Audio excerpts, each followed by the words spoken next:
आपके अपने चैनल हिंदी ज्ञान गंगा धारा में सभी मित्रों का स्वागत है। आज हम शुरू करते हैं वासुदेव नंदन की किताब आधुनिक हिंदी व्याकरण और रचना से पहला अध्याय।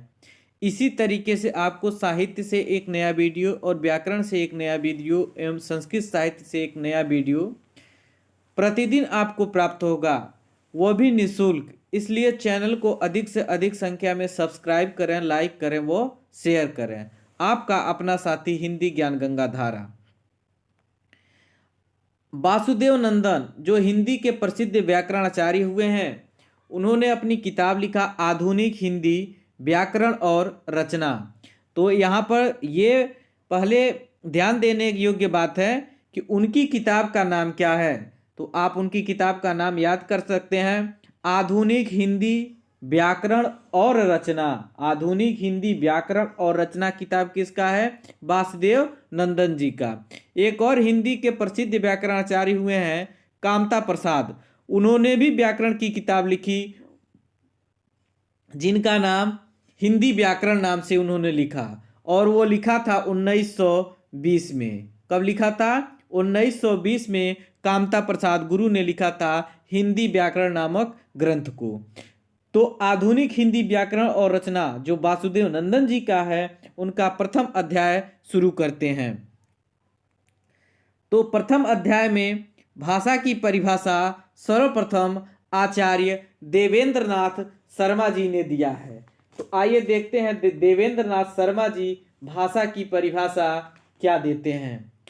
भाषा की परिभाषा देते हुए आचार्य देवेंद्रनाथ शर्मा कहते हैं, उच्चरित ध्वनि संकेतों की सहायता से भाव या विचार की पूर्ण अथवा जिसकी सहायता से मनुष्य परस्पर विचार विनिमय या सहयोग करते हैं, उस यादृच्छिक रूढ़ ध्वनि संकेत की प्रणाली को भाषा कहते हैं। यहाँ पर शब्द ध्यान देखने दीजिए, ये पूरी परिभाषा तो आप पढ़ लिए, एक बार मेरे साथ में भी बोलिए। आचार्य देवेंद्रनाथ शर्मा के अनुसार उच्चरित ध्वनि संकेतों की सहायता से भाव या विचार की पूर्ण अथवा जिसकी सहायता से मनुष्य विचार विनिमय या सहयोग करते हैं, उस यादृच्छिक रूढ़ ध्वनि संकेत की प्रणाली को भाषा कहते हैं। यहाँ पर दो तीन शब्द देखिए, परिभाषा याद करते समय कुछ बिंदुओं को याद कर लिया जाता है। जैसे यादृच्छिक शब्द आए, रूढ़ शब्द आए, ये सब शब्द परिभाषा किसने दिया है? आचार्य देवेंद्रनाथ शर्मा जी का परिभाषा है ये। अब अगला परिभाषा है श्याम सुंदर दास जी का। श्याम सुंदर दास क्या कहते हैं? मनुष्य और मनुष्य के बीच वस्तुओं के विषय में अपनी इच्छा और मति का आदान प्रदान करने के लिए ध्वनि संकेतों का जो व्यवहार होता है, उसे हम भाषा कहते हैं। अब इनका बात में क्या देखना है? ध्वनि संकेतों का जो व्यवहार होता है, इच्छा और मति का, जिस परिभाषा में यह शब्द आ जाए, इच्छा और मति का आदान प्रदान, यही एक शब्द याद कर लीजिए। इच्छा और मति का आदान प्रदान जहां पर आ जाए, वहां पर वो परिभाषा आंख मूंद कर आप लगा दीजिए श्याम सुंदर दास जी की। अगली परिभाषा है बाबूराम सक्सेना। ये भी प्रसिद्ध भाषाविद रहे हैं। जिन ध्वनि चिन्हों द्वारा मनुष्य परस्पर विचार विनिमय करता है, उसको समष्टि रूप में भाषा कहते हैं। अब इनके परिभाषा में क्या देखना? समष्टि, समष्टि रूप में भाषा कहते हैं। जब समष्टि और सक्सेना, यहां पर देखिए, ध्यान दीजिए, समष्टि शब्द किसने दिया? सक्सेना जी ने। किसने? बाबूराम सक्सेना। जिन ध्वनि चिन्हों द्वारा मनुष्य परस्पर विचार विनिमय करता, उसे समष्टि रूप में भाषा कहते हैं। समष्टि शब्द यहां से सक्सेना को उठा लीजिए, बाबूराम सक्सेना समष्टि। अगली परिभाषा है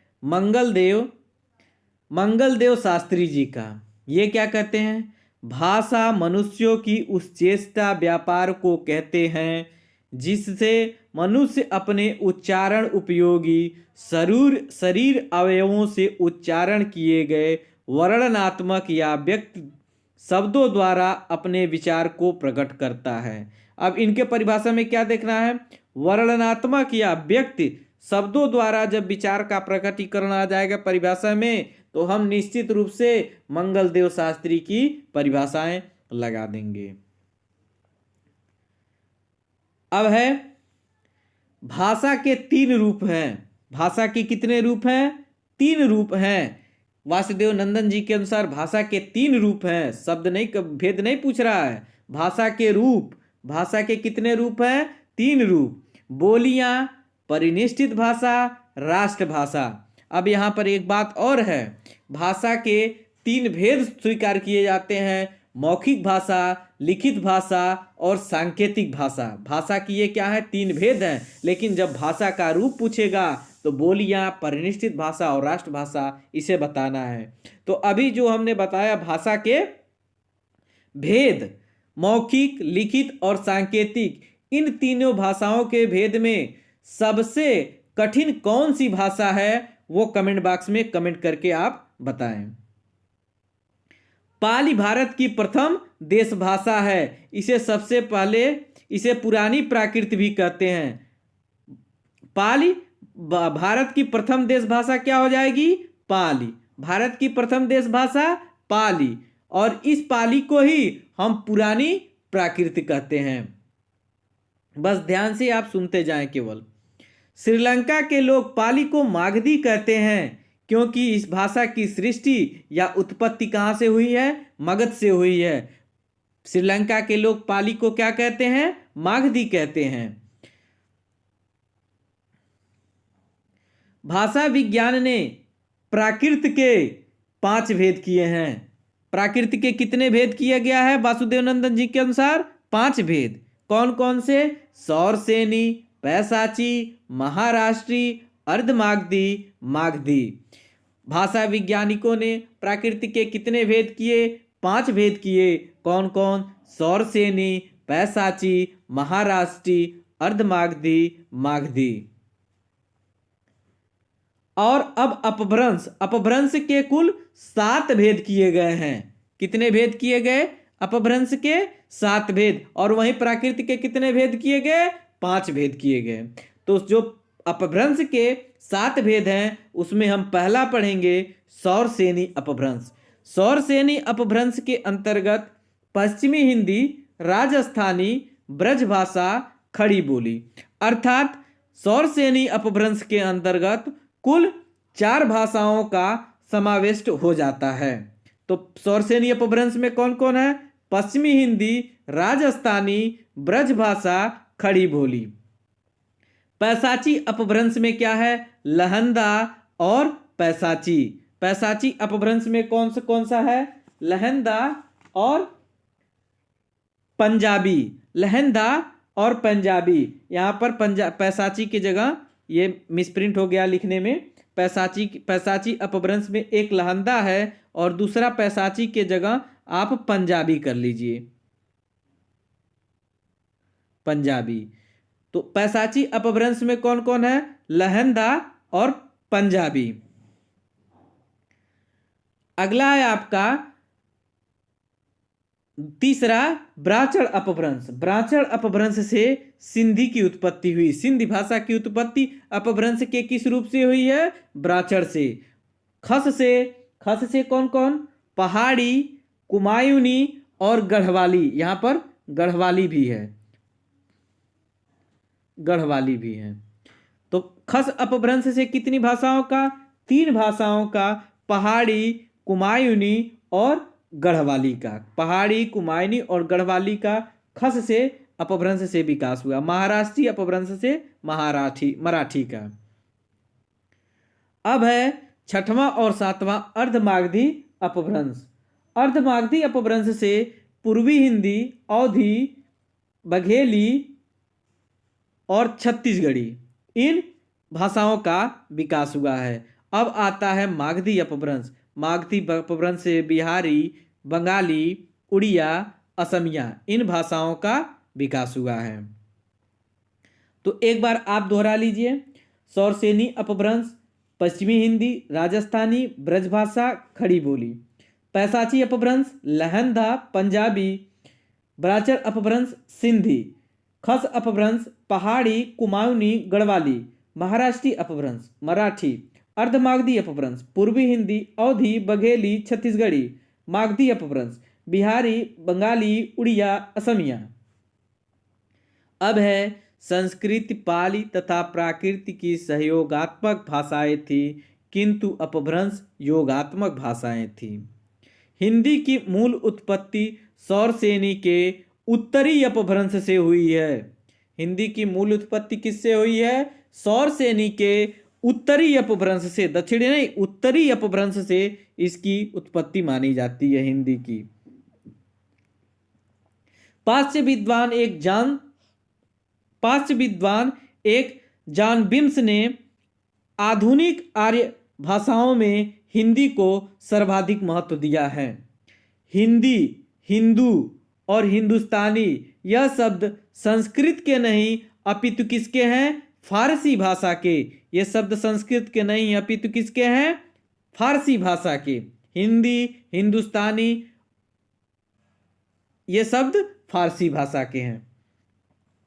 कबीर भाषा के संबंध में अपना मत क्या कहते हैं? संस्कृत है कूप जल, भाषा बहता नीर। ये पंक्ति उठा के यही पूछ देता है कि ये पंक्ति किस विद्वान से संबंधित है, तो ये किससे है? कबीर से। कबीर क्या कहते हैं? संस्कृत है कूप जल, भाषा बहता नीर। तुलसीदास ने भाषा के बारे में क्या कहा? का भाषा का संस्कृत, प्रेम चाहिए साँच। का भाषा का संस्कृत, प्रेम चाहिए साँच। अब देखिए, अधिकतर परीक्षाओं में यह भी पूछा जाता है, खुसरो की खालिका बारी एक ग्रंथ है।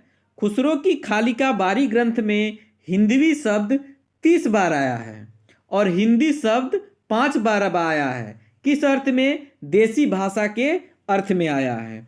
हिंदवी शब्द खालिका बारी में खुसरो की जो द्वारा रचित है, हिंदवी शब्द 30 बार आया है और हिंदी शब्द 5 बार आया है।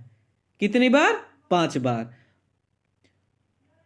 मलिक मोहम्मद जायसी ने 16वीं शताब्दी में क्या कहा? तुर्की, अरबी, हिंदवी भाषा तेती आही, जामे मार्ग प्रेम का सबे सराहें ताही। क्या कहा? तुर्की, अरबी, हिंदवी भाषा तेती आही, जामे मार्ग प्रेम का सबे सराहें ताही। ये किसकी है? मलिक मोहम्मद जायसी ने, जिन्होंने पद्मावत नामक बहुत विशाल महाकाव्य की रचना की। इस पद्मावत को शुक्ल ने हिंदी का प्रथम महाकाव्य एवं जायसी को प्रथम महाकवि घोषित किया। सुनीति कुमार चटर्जी के शब्दों में हिंदी एक महान संपर्क साधक भाषा है। ये परिभाषा ऐसे पूछता है, हिंदी एक महान संपर्क साधक भाषा है। किसके अनुसार? तो क्या हो जाएगा? सुनीति कुमार चटर्जी के अनुसार। हिंदी में विभक्तियां कुल कितनी हैं? 8 प्रकार की विभक्तियां हैं। ने, का, के, को, से, में, पर और के लिए। हो गया 8 ना? 1 2 3 4 5 6 7 8। ये और उस नहीं है। ने, का, के, को, से, में, पर और के लिए, ये हिंदी में 8 प्रकार की विभक्तियां हैं। हमें आशा होगा कि आप इस चैनल को अधिक से अधिक प्यार देंगे, उत्साह देंगे, जिससे चैनल और अधिक विकास करें। इसी के साथ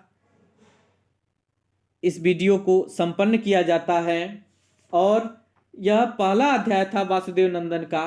कल दूसरे अध्याय पर आएगा और हिंदी साहित्य का प्रैक्टिस सेट आपको प्रतिदिन लगभग 50 प्रश्नों की श्रृंखला प्रतिदिन रहेगा प्रैक्टिस सेट के लिए, और वो भी निःशुल्क। इसलिए चैनल को अधिक से अधिक सब्सक्राइब करें। आप क्या होता है, प्रैक्टिस सेट हल करते हैं, कहीं पर कोई कहता है 20 रुपये दीजिए, हम प्रैक्टिस सेट देते हैं, 30 रुपये देते हैं, प्रैक्टिस सेट देते हैं, लेकिन यहाँ पर प्रैक्टिस सेट पूर्णतः निःशुल्क रहेगा। इसलिए आप चैनल को अधिक से अधिक सब्सक्राइब करें।